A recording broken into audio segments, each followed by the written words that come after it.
potential becomes action potential.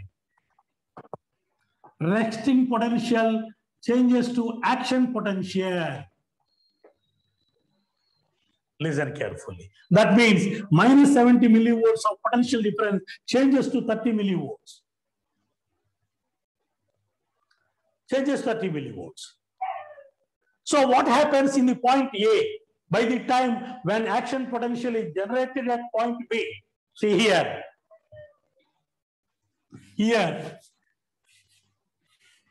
this is depolarization. Action potential means depolarization.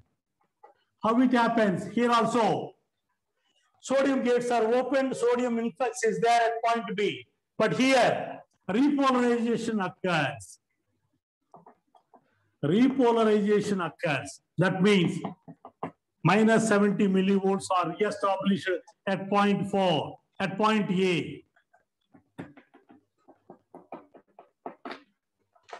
You say, when action potential is generated at point B, automatically at point A, a resting potential is re-established. Resting potential is re-established. And now, in the next stage, again electric circuits are formed. Plus 2 minus, plus 2 minus, plus 2 minus, plus 2 minus. In the opposite direction also, you see electric currents are formed between A and B.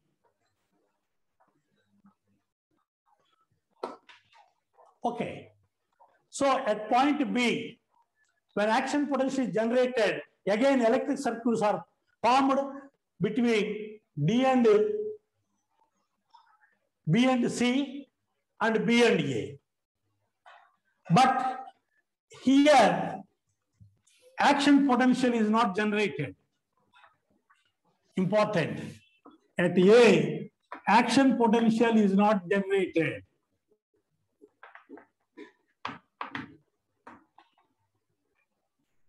But action potential generated at point C.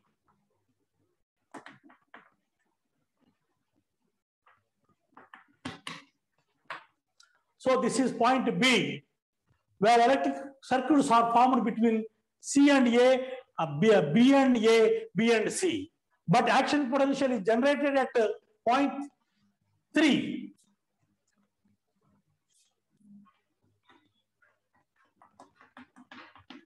By the time the action potential is generated at point C, here at point B, a resting potential is generated.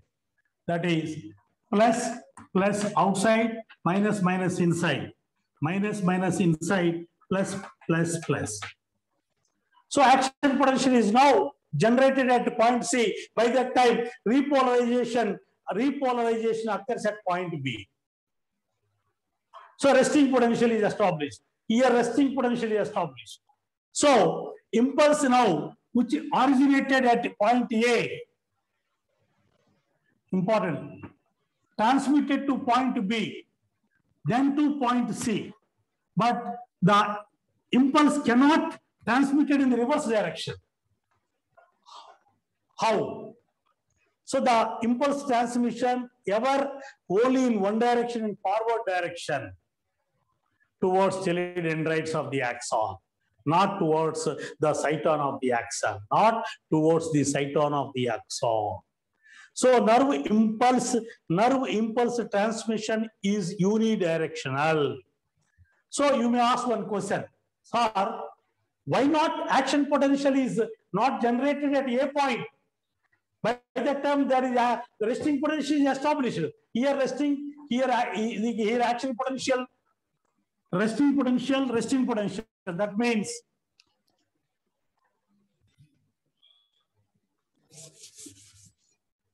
minus 70 plus 30 minus 70. Wow. So when it changes to 30 action potential, you see here it becomes 70 resting potential. So here also the impulse may be transmitted in the reverse direction, in the backward direction, but never it happens. Never it is in 70. So impulse transmission is in unidirection. So impulse transmission along the axon is unidirectional. Another MCET point. Next one.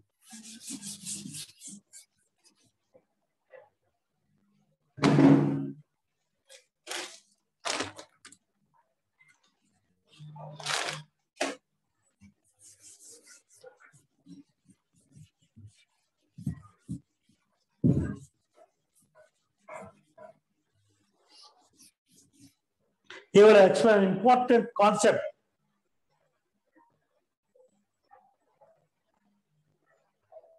You see here, this is point B, point A, point C. Okay. This is action potential. Action potential. This is resting potential, RP. So the impulse action potential transmitted to B to C, but not A to B. Though resting potential are established both in A and C points. What is the reason? Because of a refractory period exists between A and B. When action potential shifted to B point, A becomes resting potential.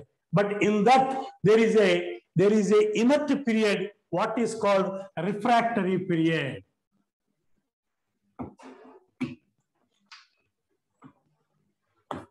In that refractory period, the region cannot be useful for generation of impulse. The refractory period exists between A and B points. What is that refractory period? You see, when action potential is generated, what happens? So many sodium gates are opened and the sodium ions enter into intracellular fluid. Potassium ions, they go out in the next stage, in repolarization. So, when the action potential shifted to B, here in A, the concentration is, K concentration is high, sodium concentration is high inside. Listen carefully. In normal resting potential, sodium concentration must be high in the extracellular fluid and potassium concentration must be high in the intracellular fluid. But by ionic exchange, what happens during depolarization? Potassium goes out, sodium goes in. Potassium goes out, sodium goes in. So, when action potential shifted to B, here the ionic concentration is quite opposite because sodium concentration is high, potassium concentration high in the extracellular fluid. So, this is what is called refractory period. And within fraction of millisecond, sodium goes out and potassium comes in, re-establishes resting potential, that is high sodium in extracellular fluid and high potassium in intracellular fluid. But immediately when the action potential shifted to B, what is the ionic concentration condition in point A? High potassium outside, high sodium inside, because during depolarization, sodium gates are open. And the depolarization action potential is followed by repolarization, important. You see, depolarization, this is what is called a resting potential.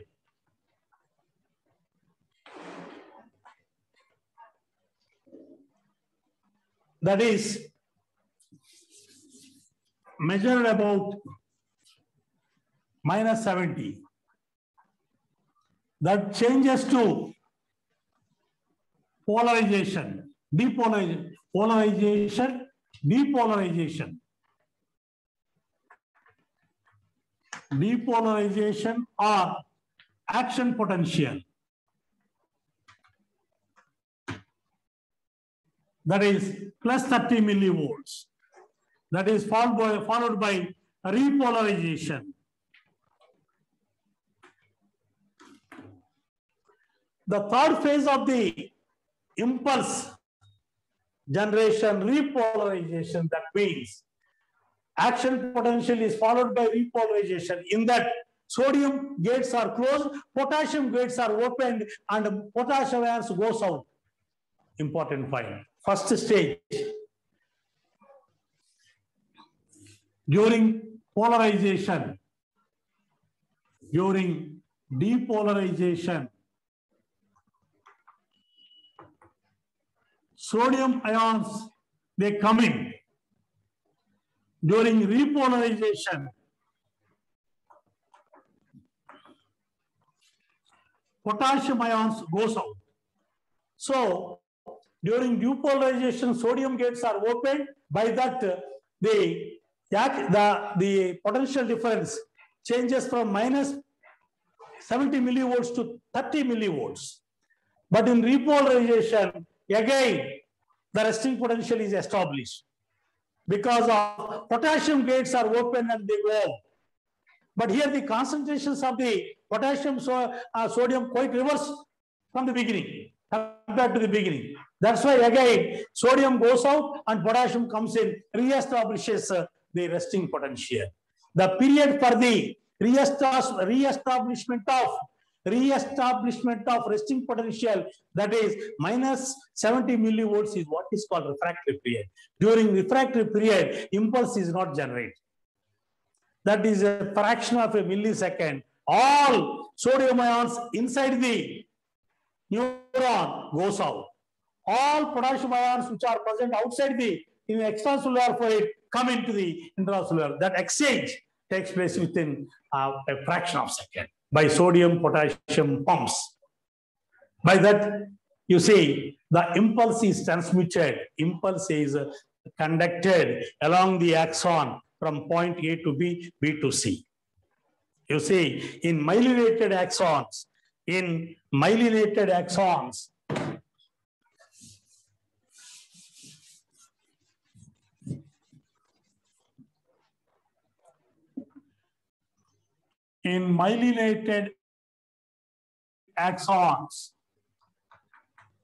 the conduction of impulse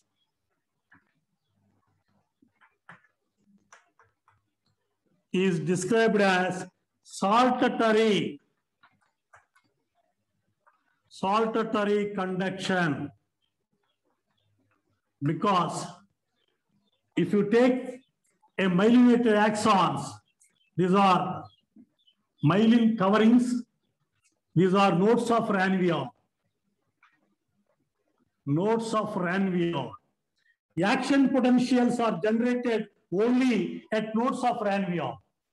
That means the action potential is generated at this node, jumps to the next node.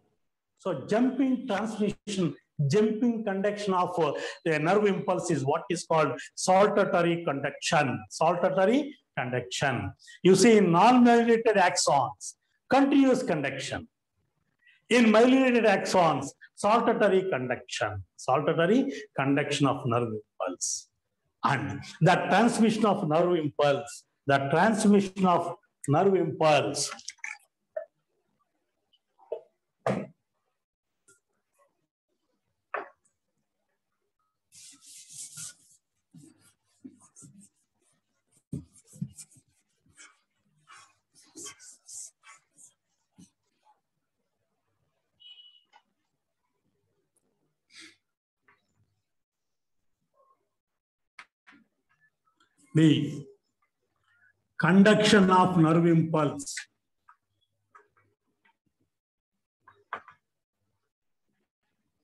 along myelinated axon, saltatory conduction. Along non-myelinated axons,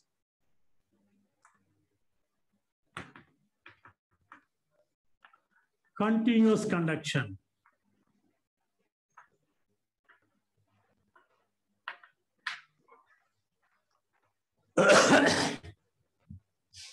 The conduction of nerve impulse is an electrochemical phenomenon.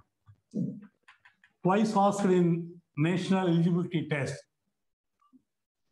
Electrochemical chemical phenomenon.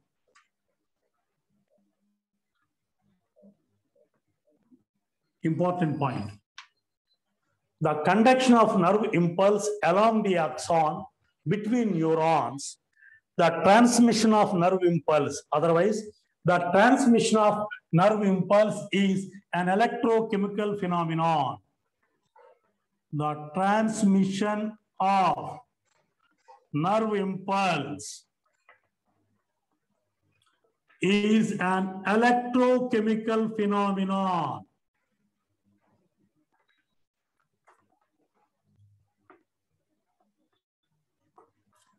An electrochemical phenomenon.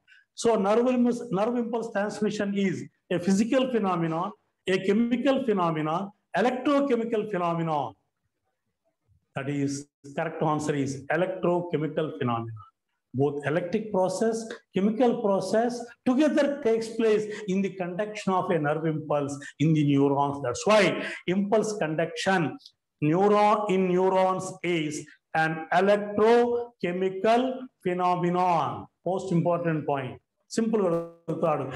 Impulse conduction in a nerve is of the following process: chemical process, physical process, electrochemical process. Correct answer is physiochemical process, electrochemical process. The correct answer is electrochemical process. Right.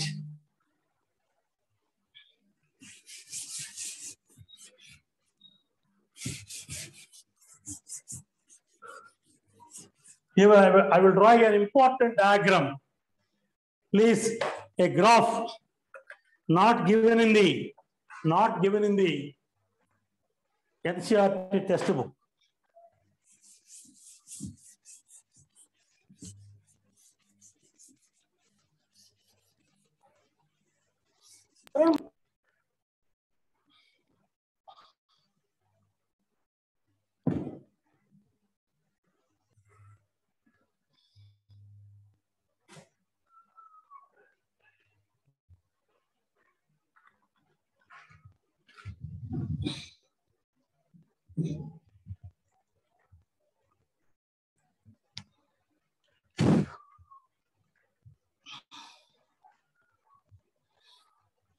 మొత్తం నల్ల కోటల్లా తెల్లగా అయిపోతుందండి chalk పీసులు దెబ్బకి.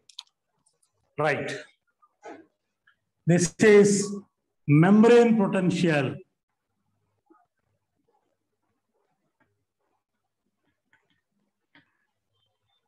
This is time, milliseconds.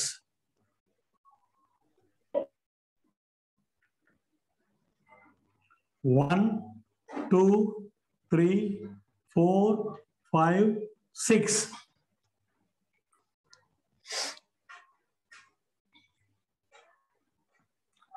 $70 millivolts. Minus 70 millivolts, 0 millivolts, plus 30 millivolts.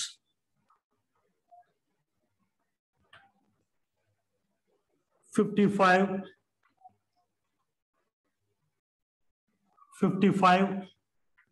minus 45, 0. Take example now here. Minus 70 millivolts. 55 minus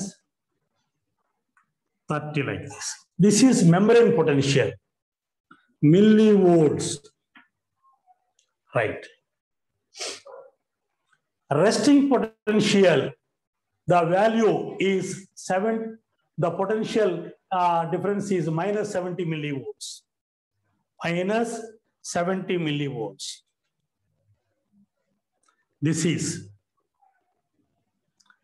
when stimulus is given, the minus 70 decreases.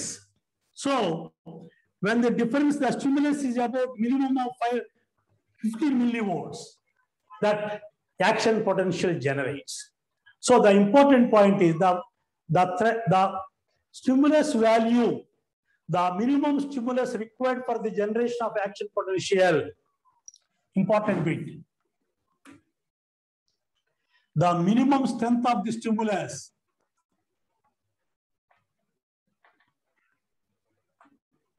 minimum strength of the stimulus requires to generate action potential in the neuron is called threshold stimulus. THRESOLD, threshold stimulus. The minimum strength of stimulus required for the generation of action potential is called threshold. If the value is below the threshold value, action potential is generated. The minimum value is -50. So minus 15 millivolts stimulus is required for the generation. So here, this is resting potential. Here action potential rises and it goes like this up to 30. Again, it comes down. Again, it comes down. And this is the graph that is taken between membrane potential and time. You see, this is action potential.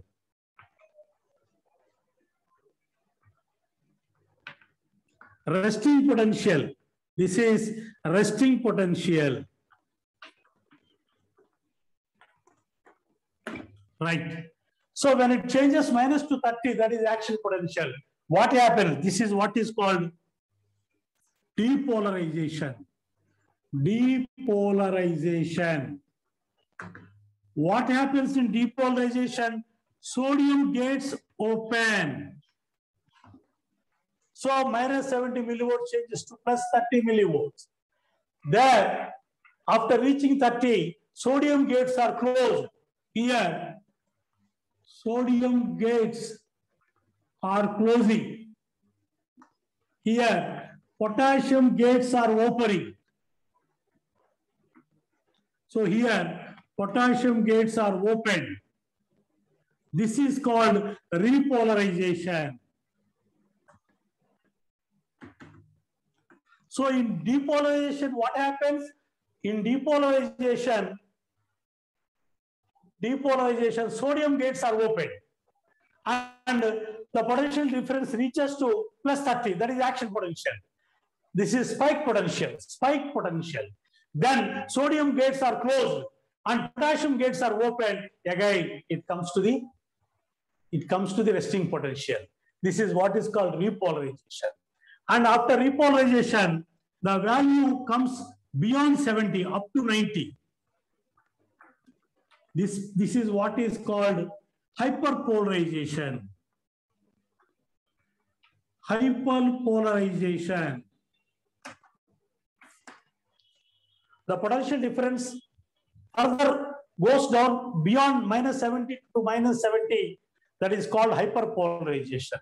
What is the reason for hyperpolarization? Potassium gates are not closed when repolarization occurs. It further continues. So more potassium ions goes out. That is what is called hyperpolarization. That's why minus 70 to minus 90 established. And then again, resting potential. Hyperpolarization is followed by a resting potential.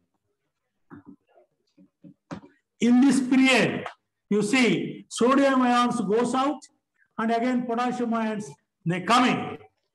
That shifting of sodium and potassium by sodium-potassium pumps. This is what is called refractory period. Hyperpolarization phase is called refractory period. During this period, new impulse is not generated. So when an impulse is transmitted from B to C, but it's not transmitted from B to A because A region is at repolarization stage or in refractory period. During the refractory period, an action potential cannot be generated. So when a region of the neuron is in refractory period, in that period, new signal, new impulse is not generated. New impulse or new signal is not generated. That is about the impulse conduction along the axon. And another important point, once asked in MSET, other competitive examinations,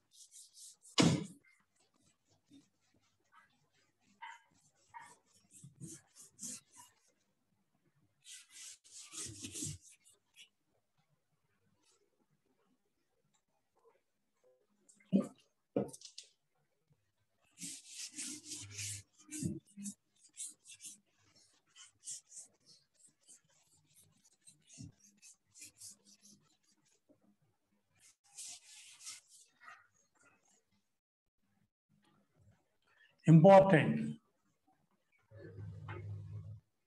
Action potentials are generated only at the axon hillock. Important point. Action potentials are generated only in hillock of axon.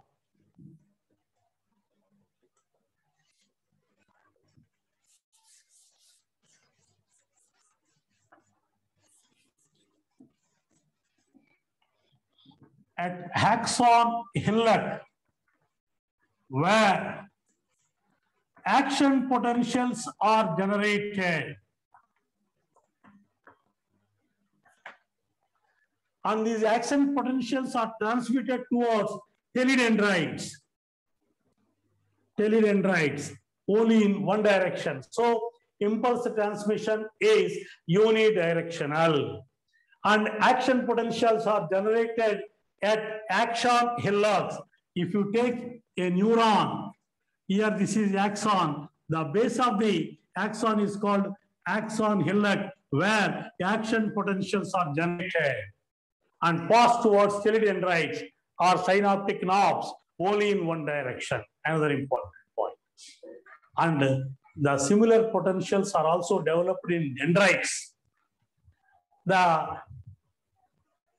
potential differences originated in dendrites are called graded potentials.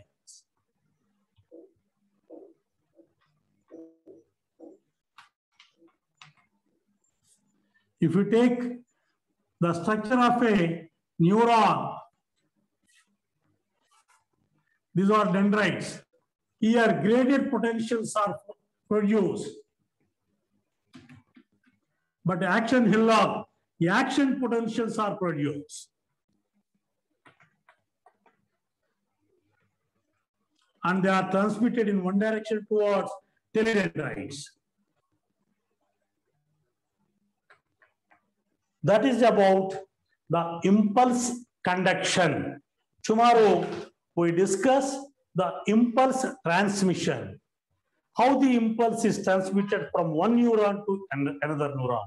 The junction points between two neurons, which are actually actively involved in the transmission of nerve signals from one neuron to another neuron. Those are synapses. Neuron junctions are known as synapses, that we will discuss in tomorrow class. That is what is called nerve impulse transmission between neurons. This is nerve impulse transmission in a single neuron.